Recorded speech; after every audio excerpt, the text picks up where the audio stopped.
कहानी lyrics Hindi presented. यह कहानी एक सच्ची घटना पर आधारित है। इसमें एक छोटा सा बच्चा अपने तप के बल पर भगवान भोलेनाथ को धरती पर बुला लाता है। तो आइए शुरुआत करते हैं। एक बाल गोपाल रोजाना अपनी गायों को जंगल में नदी के किनारे चराने के लिए ले जाता था। जंगल में वह नित्य प्रतिदिन एक संत के योगिक क्रियाकलाप देखता था। संत आंखें और नाक बंद करके कुछ योगिक क्रियाकलाप करते थे। एक दिन उससे रहा नहीं गया। उत्सुकतावश उसने संत से योगिक क्रियाओं के बारे में पूछ लिया।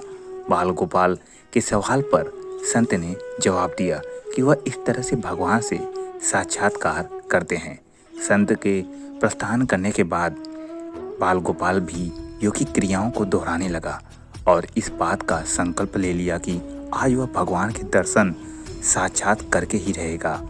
ग्वाले ने अपनी दोनों आंखें बंद कर ली और नाक को जोर से दबा लिया।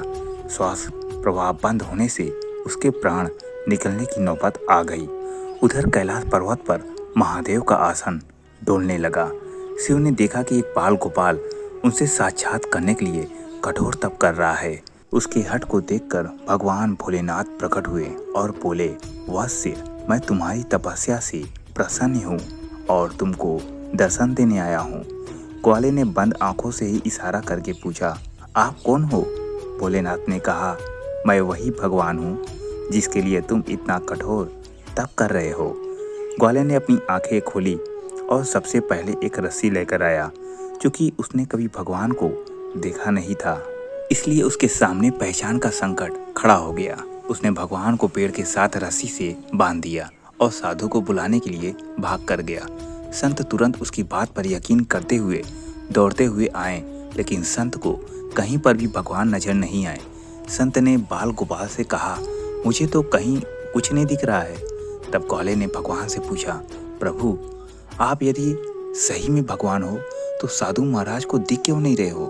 तब भगवान ने कहा, जो भक्त छल कपट रहित सच्चे मन से मुझे याद करता है, मैं उसको दर्शन देने के लिए दौड़ा चला आता हूँ।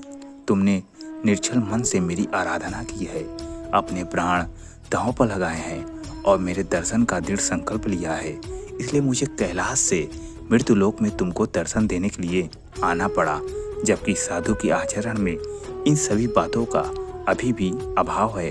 वह रोजाना के क्रियाकलाप करते हैं, लेकिन उनके मन में अभी भी भटकाव है। इसलिए मैं तुमको तो दिखाई दे रहा हूँ, लेकिन संत को नहीं। सीख, मन की निर्बलता ही ईश्वर तक पहुँचने का मार्ग है। तो दोस्तों, आपको यह कहानी कैसी लगी मुझे कमेंट बॉक्स में ज़रूर बताएं और ऐसी ही अच्छी स्टोरी सुनने के लिए मेरे चैनल कहानी लिरिक्स हिंदी को लाइक और सब्सक्राइब करना ना भूलें। जय श्री राम।